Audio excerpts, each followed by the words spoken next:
한 번 더 인사하겠습니다. 주님은 새 일을 행하십니다. 주님은 새 일을 행하십니다. 아멘. 성도님들 기도 덕분으로 거제에서 열린 동북아 선교협의회 51주년 총회 잘 다녀왔습니다. 일본, 대만, 한국 목회자 또 중심도 사역자 약 50명이 모여서 거제 애광원에서 위기 시대의 교회 부흥에 대해서 협의하고 예배를 드리고 또 교제를 나눴습니다. 3박 4일이 시간을 내기가 쉽지 않잖아요, 목사님들이. 그래서 많이 참석하기가 어렵습니다. 그래도 대만과 일본에서 젊은 청년들까지 통해서 많이 하고 또 1인당 이제 회비 참가비를 35만 원씩 내요. 그리고 이제 저는 35만 원, 집사람도 35만 원 내지만 일반 경로우대가 돼서 그런 거고 경로우대 아닌 데는 65만 원을 내야 돼요. 그렇게 참가 비행표를 물론 본인이 끊어요. 하나님 은혜로 아주 잘 다녀왔습니다.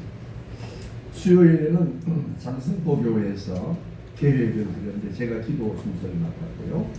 또 장승포 교회 교인들, 그다음에 애광원에 있는 학생들 이렇게 함께 모여서 예배를 드리고 이어서 이제 남성 4명으로 구성된 콘템포티보라는 그런 그룹이 있더라고요. 파페라 그룹에 성악도 하고 일반 이런 좋은 노래도 부르는 그런 권사님이 대표로 있는 그 단체인데 그 콘템포티보가 와서 이렇게 은혜로운 곡을 이렇게 여러 개 불러서 아주 은혜를 드리고 있습니다. 금요일 날은 그 애광원 직원들을 위한 아침 예배가 애광원원에서 두 군데서 이루어져요. 매일매일 예배를 드리는데 인원이 많으니까 두 군데로 나눠 예배를 드리는데 그 중에 한 군데에서 제가 아침 예배 설교를 했습니다. 이 애광원은 6.25 전쟁 중에 그 김임순 원장이 마치 우리 집사람하고 이름이 똑같대요. 김임순 원장이 세운 복지시설입니다. 처음에는 그 6.25 전쟁 중에 버려진 전쟁 고아를 위해서 설립했지만 지금은 이제 고아가 그렇게 많지 않잖아요. 그래서 현재는 지적 장애인들을 위한 그런 시설로 운영하고 있습니다. 그래서 현재는 그 정부의 지원과 또 가게에서 이렇게 모아진 후원금을 받아서 여러 시설을 운영하고 있습니다. 하루 식사 인원이 점심때 한 600명이 식사를 해요. 이게 엄청나게 큰 거예요. 그 가보시면은 장승포항에서 바라보면은 언덕백이 경사 한 25% 되는 산에 깎아서 전부 지금은 그렇게 세우지를 못해요. 옛날이니까 그게 가능했던 거예요. 여러 시설을 세워놨어요. 민들레 집이라고 그 중에 하나가 있는데 거기는 그 애광원에서 먹고 자고 생활하는 중증 장애인들을 위한 시설입니다. 현재 160명 정도가 거주하는데 그 중에 50명은 전신을 움직이지 못하는 그런 장애. 또 애광 학교를 운영하는데 여기는 유치원부터 초, 중, 고등학교, 그 다음에 고등학교 졸업한 이후에 전공까지 배우는 학생들 합해서 한 170명의 지적장애인들이 공부하고 있습니다. 그 다음에 또 제과, 제빵, 원예, 옷을 배우는 이런 직업 재활 학교를 운영합니다. 거기에 이제 지적장애인들 중에 조금 뛰어난 학생들이 공부하고 있고 그게 에빈 학사고 그 다음에 그 시설이 아니고 그 장승포 시내의 아파트를 4채를 얻어가지고 거기는 또 이렇게 공동생활을 하는 그런 공동 가정생활을 하는 장애인들이 있습니다. 이렇게 합해서 한 50명 정도가 있어요. 그리고 이들을 케어하고 또 전부 이렇게 관리하고 하는 사람들이 애광원 직원들인데 이 사람들이 한 250명 정도. 그래서 얼마나 아주 세밀하게 타이트하게 깨끗하게 거기 애광학교 애광원의 교훈이 애광원의 그 슬로건이 그거더라고요. 정직하고 부지런하고 깨끗하게 하자. 이거 이런 그 애광원에 잘 다녀왔습니다. 우리도 식사를 여러 번 거기서 같이 했는데 아주 정성스럽게 제공해서 이렇게 잘 이렇게 공전을 짜서 이렇게 교대교대로 식사를 이루고 있습니다. 이번에 은혜로운 시간을 갖도록 허락해 주신 여러 성도님들께 감사드립니다. 그래서 제가 빵을 하나씩 사왔습니다. 하나에 2,000원씩. 딱 한 개씩만 드셔야 돼요. 2개 가져가면 모자랍니다. 전체를 딱 하나씩만 가져가세요. 이것도 이제 거기 있는 분들이 다 만들어서 그다음에 거기 있는 직업학교에 가르치는 교사들이 있어요. 그 교사들하고 같이 만들어서 이렇게 딱 그 주문한 것만 그 전날 주문 받은 것만 그 만드는 거예요. 그래서 그것만 안 내는데 맛은 좋습니다. 하나님은 언제나 새로운 일을 행하십니다. 73년 전에 한 연약한 여성을 통해서 애방원을 세우시고 지금까지 인도에 오셨듯이 하나님은 언제나 어느 곳에서나 누구를 통해서든지 새로운 일을 시작하는 분임을 믿으시기 바랍니다. 이사야 선지자는 오늘 본문 18절에서 말하죠. 너희는 이전 일을 기억하지 말며 옛날 일을 생각하지 말라. 이게 무슨 말씀입니까? 이전 일과 비교해서 현재 내가 하고 있는 일을 과소평가하지 말라는 거예요. 하나님은 옛날에 행하셨던 것보다 더 큰 일을 지금도 행하시고 앞으로도 행하신다는 겁니다. 내 생에 이제 가장 좋은 일은 없을 거야. 이제 지나갔어. 이렇게 생각하지 말라는 거예요. 하나님은 언제나 우리를 통해서 새로운 일을 행하시고 새롭게 시작하신 분을 믿으시기 바랍니다. 우리가 나이가 많고 하나님 앞에서는 어리잖아요. 그렇죠? 오늘 이번에 애공원에 가신 분 중에도 90세 이상 된 분이 5분이 가셨어요. 일본에서 오신 분 중에는 80몇 세 된 분이 가장 연세가 많은 분이었는데 다 새로운 일을 할 수 있는 그런 은혜를 하나님의 은총을 받았습니다. 19절에 보니까 보라 내가 새 일을 행하리니 이제 나타낼 것이라 반드시 내가 광야의 길을 사막에 강을 내리라. 광야에 길을 내시고 사막에 강을 내신다는 거예요.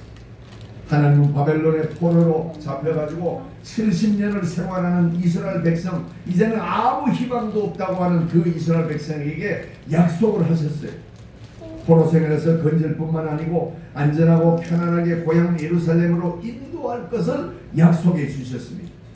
그게 뭐예요? 광야의 길을 내시고 사막에 강을 내시겠다는 겁니다.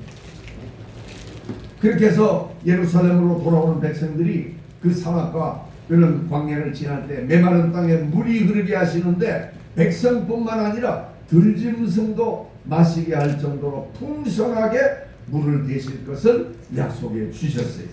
오늘 읽지 않았잖아요. 20절에 보니까 장차 들짐승 곧 승냥이와 타조도 나를 존경할 것은 내가 광야의 물을 사막의 강들을 내어 내 백성 내가 택한 자에게 마시게 할 것이라. 주는 우리를 위해서 사막의 강을 내시고 광야의 길을 내시는 분임을 믿으시기 바랍니다. 그러므로 내가 지금 겪는 고난의 때 혹 어려운 상황이 있다 하더라도 믿음의 눈으로 바라보면 하나님의 새로운 창조의 역사가 나타나는 때임을 기억하시기 바랍니다. 오늘 현재보다 우리의 장래가 훨씬 더 아름다워질 것을 믿으시기 바랍니다. 사람의 눈에는 막다른 길로 보여도 하나님은 새로운 길을 예비하고 계십니다. 하나님이 내 인생에도 새 일을 행하심을 믿으시기 바랍니다. 이번에 제가 찬송가 552장을 그 애가원 예배드릴 때 불렀는데 정말 너무나 감기에 무량했습니다. 이 찬송 전에도 제가 말씀드렸죠? 군대 가서 훈련소를 쓰면서 떠오르는 해를 바라보면서 부른 찬송. 아침 해가 돋을 때 만물 신성하여라. 나도 세상 살 동안 햇빛 되게 하소서.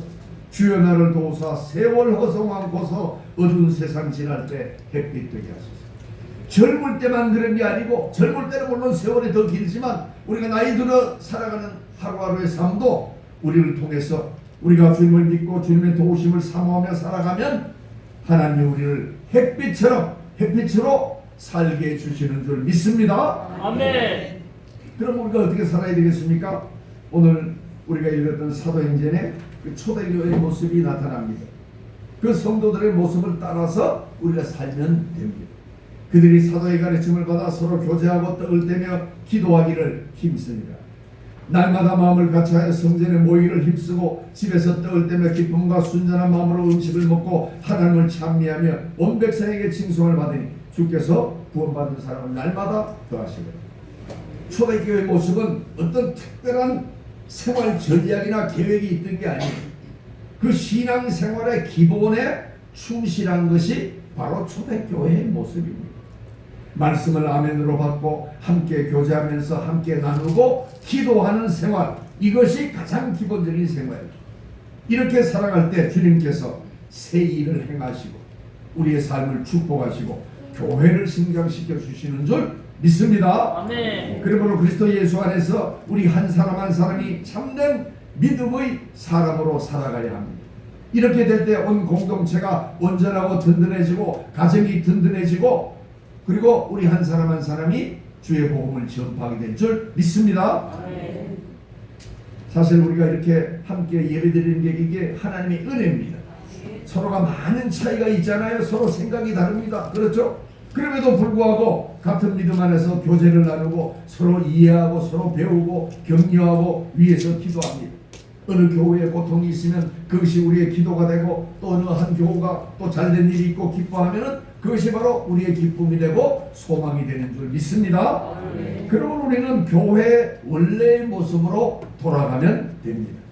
사도행전의 초대교회가 그렇듯이 우리가 말씀과 기도 위에 서는 것이 우리의 삶이 되어야 합니다.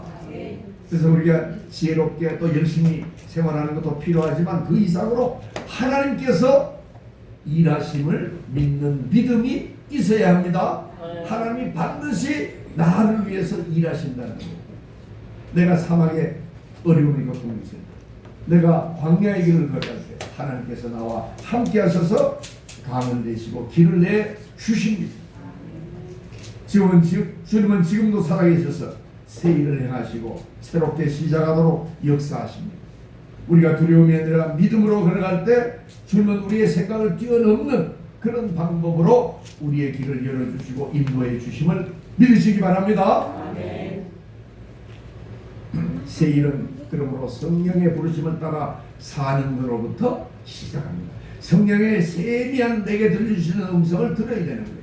그것이 한 사람의 변화를 일으키고 그 한 사람의 변화가 나를 통해서 주님이 새 일을 이루시는 역사이신 줄 믿습니다. 오늘 제가 어떤 분의 간증을 하나 소개하면서 설교를 마무리하려고. 기독 서적을 출판하는 규장이라는 그 출판사가 있어요. 규장 출판사라고 있어요. 근데 그 규장의 여진구 대표의 간증을 소개하려고. 이 여 대표는 죽을 고비에서 살아나는 경험을 통해서 그의 인생을 새롭게 시작하게 되었어요. 저는 여 대표의 책 하나님의 막내 아들, 제가 전에 읽었다 그랬죠? 그 책을 읽으면서 새로운 영의 세계를 다시 한번 생각하고 새로운 결단을 마음에 새기게 되었습니다. 하나님은 2013년 7월 26일에 금요일 밤에 여 대표를 죽음의 문턱까지 데려가셔서 육의 눈으로 결코 볼 수 없는 영의 세계를 목도하게 하시고 이것이 그의 인생을 송두리째 바꿔버렸습니다. 저도 전에 환상을 한번 본 적이 있다 그랬잖아요. 육의 눈으로 보이지 않는 환상이 보이는 거예요. 여덟번은 밤 9시경 저녁 회식을 마치고 귀가하는 길에 기도할 겸 집 앞 단천으로 향했습니다. 차를 대고 산책로를 걸어가다가 15분쯤 걸었는데 갑자기 목이 타들어가기 시작했습니다. 왼쪽 가슴이 뻐근해지더니 이내 불에 달군 쇳덩이로 심장을 짓누르는 듯한 끔찍한 압박감이 밀려왔습니다. 전화를 받고 다급하게 달려온 아내의 차를 타고 분당 참여원 응급실로 갔습니다. 가슴을 쥐어짜는 통증이 쓰나미처럼 덮치고 가슴이 너무 아파요 하는 말 한마디를 외치고 쓰러졌습니다. 심장이 멈추고 몸이 바닥으로 고꾸라지자 의료진이 다급히 심폐소생술을 하고 늘어진 몸에 전기 충격을 가했습니다. 전기 충격기가 뻥 하고 터질 때마다 몸이 허공으로 뛰어올랐습니다. 그날 심장 충격을 무려 20번이 넘게 했습니다. 보통 4-5번 하다가 너무 힘드니까 이게 반응이 없으면 사망 판정을 받는 것이 일반적이라고 합니다. 그런데 충격을 가하면 다시 심장이 뛰고, 그래서 스텐트를 하려고 하면은 다시 멈추기를 반복하니까 의료진이 포기할 수 없어서 계속했다는 거예요. 기적적으로 가느다란 호흡이 돌아왔지만 여전히 위태로운 상태였습니다. 여대표의 육신이 생사를 오가는 순간 영혼은 차원이 다른 세계로 진입하고 있었습니다. 그것은 빛과 어둠이 격돌하고 영혼을 노리는 검은 그림자와 이를 막아내는 중보기도의 불빛이 교차하는 치열하고도 실제적인 영적 전쟁터의 모습이었습니다. 여대표는 간증하기를, 나는 우리가 현재 발딛고 사는 이 땅보다 더 생생하고 냉혹한 영적 세계가 존재하는 것을 똑똑히 보았다, 이렇게 말했습니다. 그날의 사건은 여대표를 더 깊은 영적 세계로, 더 치열한 사명의 현장으로 밀어넣었다, 이렇게 간증합니다. 수술실에 들어서면서 성광 같은 깨달음이 여대표의 머리에 스쳤대요. 이제 죽음 앞에 서 있구나. 내 힘으로 할 수 있는 것은 아무것도 없다. 통장에 쌓아둔 돈도, 평생을 일궈온 명예도 죽음 앞에서는 한낱 휴지 조각에 불과하구나. 내가 진정 붙잡아야 할 분은 오직 예수 그리스도신데 그동안 내가 너무 헛된 것들을 붙잡고 살았구나. 다시 의식이 끊겼습니다. 전기 충격과 함께 눈이 떠졌다가 구식 텔레비전에 전원이 꺼지듯이 시야가 좁아지면서 암으로 떨어지기를 반복했습니다. 급성 심근경색으로 심장으로 이어지는 동맥 세 줄기 중에 혈전으로 세 개가 다 꽉 막힌 상태였습니다. 몸에 강한 영연이 일어나 혈관 확장을 위한 스텐트를 넣을 수 없었습니다. 의사는 고개를 지었습니다. 간호사가 내과 의사인 셋째 형에게 말했다고 해요. 마음의 준비를 하십시오. 형은 지푸라기도 짚는 심정으로 강력한 중보자인 손기철 장로에게 전화했습니다. 손기철 장로라는 분은 오늘의 교회 장로님이죠. 건국대학 생명환경과학대학장으로 전에 임명을 했고, 지금은 평신도 치유 성령 사역자로 활동을 하는, 매주일 화요일인가 하면 가서 오늘의 교회 치유 사역을 인도하는 장로님입니다. 장로님 여대표가 위독합니다. 잘 아는 사이예요. 제발 기도해 주십시오. 손 장로님과 그가 같이 움직이는 헤븐 리서치 팀이 미국 애틀란타 집회차 이렇게 가고 있었어요. 즉시 갓길에 차를 세우고 근처 숲으로 들어가서 부르짖기 시작했습니다. 하나님, 여대표를 살려주십시오. 아직 주님을 위해 할 일이 많습니다. 그리고 애틀란타 집회 현장까지 가서 거기 모인 500여 명도 이 여대표를 위해서 눈물로 중보기도를 드렸다고 합니다. 여대표는 응급실술이 진행되는 동안 영적 세계의 실상을 목격해 임사체험이라고 있잖아요. 죽음에 임박해서 느끼는 체험. 그걸 만들어낸 그 책들이 시중에 많이 나와 있어요. 나는 하늘나라를 보았습니다, 뭐 이런 책들. 저는 그런 책들 잘 믿지 않습니다. 확인하기 어렵고 또 가짜로 소개하는 경우가 많아요. 실제로 가짜라고 판명이 된 게 많습니다. 그렇지만 이 여대표의 간증은 제가 끝까지 읽어보고 또 믿을만해서 이렇게 소개합니다. 흔히 임사체험을 하면 눈을 떴더니만 밝은 빛이 보인다든지 황금길이 보인다든지 보석으로 된 성을 보인 그런 얘기를 많이 하잖아요. 그런 얘기를 많이 합니다. 하지만 여대표가 마주한 영의 세계는 전혀 달랐습니다. 그것은 빛과 어두움 그리고 치열한 전투가 존재하는 영적 격전지를 보게 됩니다. 전기 충격이 거듭될수록 고통은 극에 달했습니다. 차라리 죽으면 이 고통이 끝나겠지. 여대표는 삶의 끈을 놓고 있었습니다. 심장이 멎어 호흡이 끊기면 떨어지는 다시 강한 전기 충격기를 억지로 심장을 뛰게 만들었습니다. 생과 사를 오고 가는 지옥 같은 고통이었습니다. 힘들다. 이제 그만 하나님 만나러 가고 싶다. 이런 생각이 들었습니다. 그때 맑고 청아한 목소리가 들려왔습니다. 마치 천사의 음성처럼 감격같이 했습니다. 그래, 그만 포기해. 하나님이 너를 버렸어. 그 순간 정신이 번쩍 들었습니다. 천국에 가면 주님이 고생했다 내 아들아 하며 맞아주실 줄 알았는데 나를 버리셨다니. 하나님이 왜 나를 버려? 그럴 리가 없어. 여대표는 직감했습니다. 이것은 광명한 천사로 위장한 사탄의 속임수입니다. 죽음의 문턱에서 하나님의 약속을 의심하게 만들어 영원한 멸망으로 끌고 가려는 간교한 수작이었습니다. 아니야, 하나님은 나를 절대로 버리지 않으셔. 나를 사랑하셔. 그 믿음을 붙잡는 순간 두 구절의 말씀이 강력한 빗줄기처럼 영혼을 관통했습니다. 마태복음 28장 20절 볼지어다 내가 세상 끝날까지 너희와 항상 함께 있으리라. 시편 23편 4절 잘 아는 말씀이죠. 내가 사망의 음침한 골짜기를 다닐지라도 해를 두려워하지 않을 것은 주께서 나와 함께 하시니. 이 말씀이 여대표는 사탄을 향해서 이 말씀을 믿음으로 선포했습니다. 그때 빵만한 충격과 함께 다시 현실의 눈이 떠졌습니다. 선생님 눈 떴어요. 지금이야 꽉 잡아 놓치면 안 돼. 어르신의 다급한 외침이 아득해지니 다시 깊은 심연으로 들어갔습니다. 이번에 다시 눈을 뜨자 고요하고 칠흑 같은 어둠 속에 혼자 떠 있었습니다. 여기가 어디지? 왜 내가 여기 있지? 정말 죽은 건가?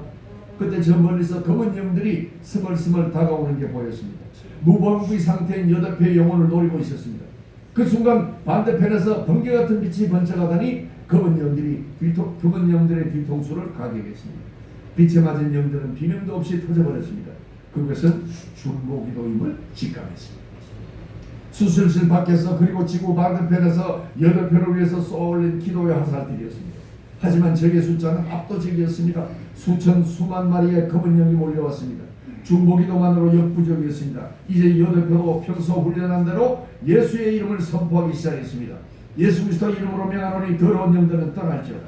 선포할 때마다 손에서 강력한 빛이 뿜어져나가 검은 영들을 명확히 타격했습니다.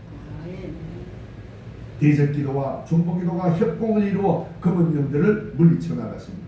가장 효과가 컸던 무기는 예수의 이름, 예수의 보혈 두 가지였습니다. 예수의 피를 의지해서 대적하자 징그러운 영들이 맥없이 쓰러졌습니다. 그러나 싸움은 끝이 없었습니다. 어둠의 세력에 포위되어 점점 밀리기 시작하자 절박하게 부르짖었습니다. 주님 어떡합니까? 이 절체절명의 순간에 어둠에서 조금 떨어진 저 하늘에서 핀 조명과 같은 밝은 선명한 빗줄기가 내려왔습니다. 핀 조명, 이런 걸 핀 조명이야, 그렇죠? 이렇게 쭉 내려오는 거. 저 빛으로 들어가야 사는 길임을 직감했습니다. 여대표는 빛을 향해 질주했습니다. 검은 영들이 발목을 잡으려고 발악했지만 여대표는 말씀을 선포하며 포위망을 뚫고 나갔습니다. 이 말씀이 시편 1편, 시편 23편, 시편 100편, 로마서 8장, 요한복음 15장 등의 말씀이 입술에서 포탄처럼 날아가 적들을 무력화시켰습니다. 대부분이 우리가 이번에 읽은 성경 말씀이죠. 빛 속으로 머리를 들이미는 순간 다시 꽉 마는 충격과 함께 현실의 눈이 떠졌습니다. 마지막이다. 이번이 안 되면 끝이야. 꽉 잡아. 어려전의 목소리를 뒤로 한 채 눈은 다시 감겠고 다시 영적 세계로 들어갔습니다. 이번에는 분위기가 달랐습니다. 이전에 치열했던 전장과 달리 사방이 밝고 환했습니다. 검은 영들은 온데간데 없고 고요했습니다. 그때 흰옷을 입은 두 존재가 다가왔습니다. 그들은 여덟 표의 양팔을 각각 끼고 팔짱을 끼었습니다. 마치 죄인을 호송하듯이 단호한 손길에 끌려 어디론가 향하고 있었습니다. 이분들이 천사들일까? 문득 요한계시록의 말씀이 머리를 스쳤습니다.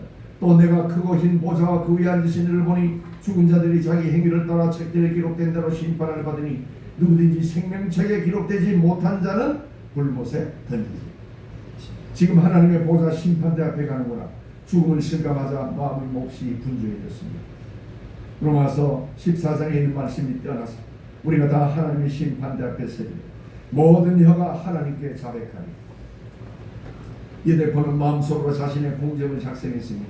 하나님이 세상에서 무엇을 하다가 왔느냐 물으면 대답할 목록이었습니다. 그동안 전도했던 사람들, 규장에서 내놓은 베스트셀러 책들, 선교지에 이렇게 보낸 헌금 등을 마음에 작성을 했습니다.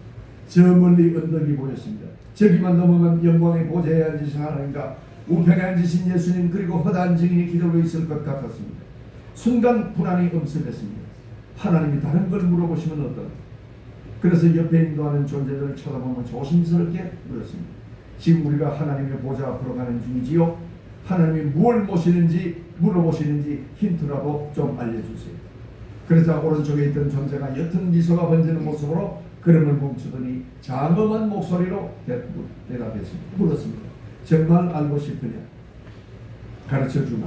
하나님은 내가 얼마나 사랑하다 왔느냐 이것 하나를 물으실 것이다.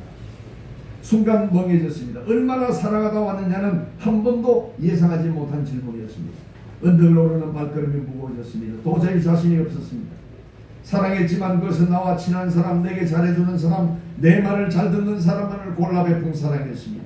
나를 거역하고 공격했던 사람, 관계가 틀어진 이들은 사랑하지 않았습니다. 오히려 그들을 밀어내고 속으로 지우기까지 했습니다. 사랑했던 기억보다 시기하고 질투하고 미워했던 기억들이 파도처럼 밀려왔습니다. 이 땅에서 사람을 살지 못한다는 사실이 명백해지자 덜컥 겁이 났습니다. 하나님이 지옥으로 가라 하실까봐 그 자리에 주저앉아 때를 썼습니다. 저 못 봐요. 이대로 가면 큰일 납니다. 사랑은 이렇게 중요한 것인지 몰랐습니다. 곁에 있던 그 존재가 다시 의미하게 말했습니다. 성경에 다 기록되어 있다. 그 순간 무심코 읽고 지나갔던 말씀들이 나의 뇌를 스쳐 지나갔습니다. 요한일서 4장 20절 누구든지 하나님을 사랑하노라 하고 그 형제를 미워하면 이는 거짓말하는 자래요. 요한일서 3장 15절 형제를 미워하는 자마다 살인하는 자니 살인하는 자마다 영생이 그 속에 거하지 아니하는 것은 너희가 아느니라.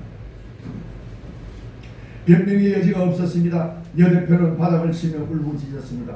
제발 한 번만 더 기회를 주십시오. 다시 보내주시면 진짜 사랑하며 살겠습니다. 여 대표가 몸부림치자 두 존재가 팔을 더욱 꽉 움켜쥐었습니다. 더 크게 발버둥치는 순간 눈이 번쩍 떠졌습니다. 살아났어요. 환자분 의식이 돌아왔습니다. 가로세의 외침이 들렸고 의사가 다급히 말했습니다. 마지막 기회야. 이번 얻어주면 정말 끝이야. 스텐트를 삽입할 수 있도록 꽉 잡아. 다행히 스텐트가 자리를 잡았고 막힌 혈관이 뚫렸습니다. 동맥 세 줄기 중에 두 줄기의 혈관이 뚫렸습니다. 6시간이 넘은 사투 끝에 기적적으로 사라졌습니다. 나중에 간호사로부터 들은 얘기로는 무의식 중에도 계속 비명을 질렀는데 예수 그리스도의 이름으로 라고 소리치고 또 예수의 피해 예수의 보혈 떠나가라 하면서 누군가와 싸우고 있다고 했습니다. 여 대표는 의식을 잃고 있었으나 영혼은 사탄의 세력을 향해서 예수의 보혈을 선포하며 전투를 벌이고 있었던 것이 확인된 것입니다. 꿈이 아니었습니다. 하나님이 보여주신 거예요. 빛과 어둠이 충돌한 그 영적 전쟁 때는 환상이 아니었습니다.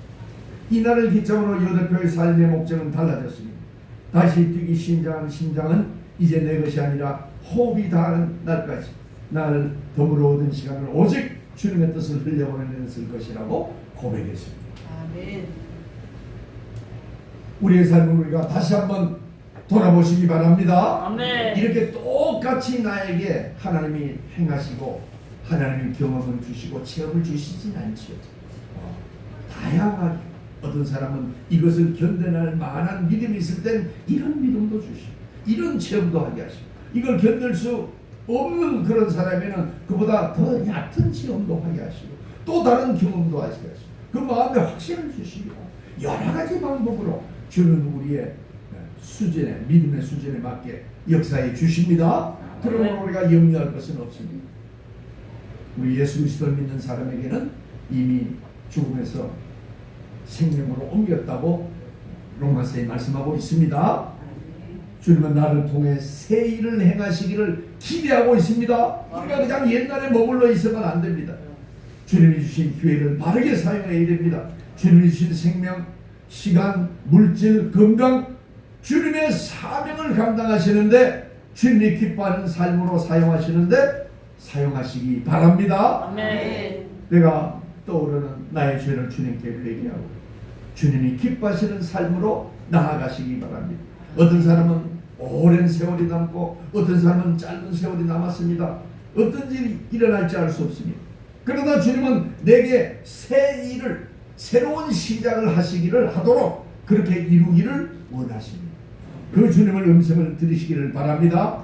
우리에게 영적 세계는 존재합니다. 우리는 그러므로 늘 깨어 기도하면서 주의 보혈을 의지하시기 바랍니다. 아멘. 물론 이 여대표처럼 그렇게 치열하게 예수의 보혈을 외치는 사람도 있을 수 있고 또는 예수의 보혈 자체가 우리를 깨끗이 씻어 주셔서 그렇죠? 흰 눈처럼 그렇죠? 양털과 같이 희게 하셨다고 그랬잖아요. 그렇게 이미 하셨지만은 우리가 예수의 보혈을 늘 마음에 새기고 살아가야 합니다. 주의 음성을 듣고 그렇게 사는 것이 우리가 나아가야 할 길인 줄 믿습니다. 아멘. 그게 내가 사는 길이고 나에게 새로운 일이 시작되는 일이고 새로운 시작의 길입니다. 내가 주님의 뜻대로 살아가면 주님은 나를 통해서 새 일을 이루게 하십니다. 아멘. 새롭게 시작하시는 거예요. 그래서 우리가 그저 하루하루를 그냥 내게 기쁜 일, 내가 즐거운 일 이런 일에 만족하면서 살아가지 마시고 다시 한번 내 마음속에 주님이 들려주시는 그 말씀에 따라서 어떻게 그렇게 살아가면서 동시에 하나님이 기뻐하는 삶을 살 수 있을 것인가? 어떻게 내가 이 일도 잘하고 저 일도 잘하고 다 잘하면 물론 좋지만 우리가 육신의 일을 도모하면서 내 기쁨의 일만 위해서 살아가는 것이 하나님이 원하시는 생애가 아니라는 거예요. 내가 건강할 때, 나에게 힘이 있을 때, 내 시간과 내 능력이 있을 때 하나님이 기뻐하는 큰 믿음의 삶을, 그리고 초대교회 그런 신앙생활처럼 말씀과 기도와 찬양과 이 기본적인 믿음의 생활에 힘쓰시기 바랍니다. 그렇게 살아가면서 내가 믿음의 길로 달려가려고 그렇게 마음을 다질 때 하나님께서 나를 통해서 새로운 일을 이루어 가시고 새로운 역사를 이루어 가시고 내가 사업을 하면 그 사업을 통해서 더 큰 새로운 일을 이루어 가시고 또 내가 가정을 위해서 주부로서 생활하면 하나님께서 그 삶을 통해서 더 아름다운 가정을 이루어 가시고, 그렇죠? 내가 주님의 뜻대로 살아가면 더 위대한 일을 주님께서 이루어 가시는 줄 믿습니다. 저도 이제 그렇게 생활하기로 다시 한번 다짐을 했습니다. 남은 세월 하나님이 나에게 주신 정한 세월이 이르기 전에 내 마음속에 일어나는 그 말씀을 따라서 내가 기뻐하는 일에 힘쓰지 말고, 그것도 물론 필요할 때는 하고 건강을 위해서 다 필요하지만 하나님이 기뻐하시는 일이 무엇인지 다시 한번 생각하고, 하나님은 우리를 위해서 새 일을 이루시기를 원하시고 새롭게 시작하기를 원하시고 그렇게 반드시 이루어 주시는 분임을 믿으시기 바랍니다. 그래서 이사야 말씀했잖아요. 내가 반드시 그렇게 말했어요. 내가 반드시 사막의 강을 내고 광야의 길을 내고 사막의 강을 내리라. 우리를 통해서 복음의 빛을 더욱 넓혀나가고 믿음으로 담대히 걸어가셔서 주님의 은총을 힘입는 저와 여러분 되시기를 주님의 이름으로 축원합니다. 좋으신 하나님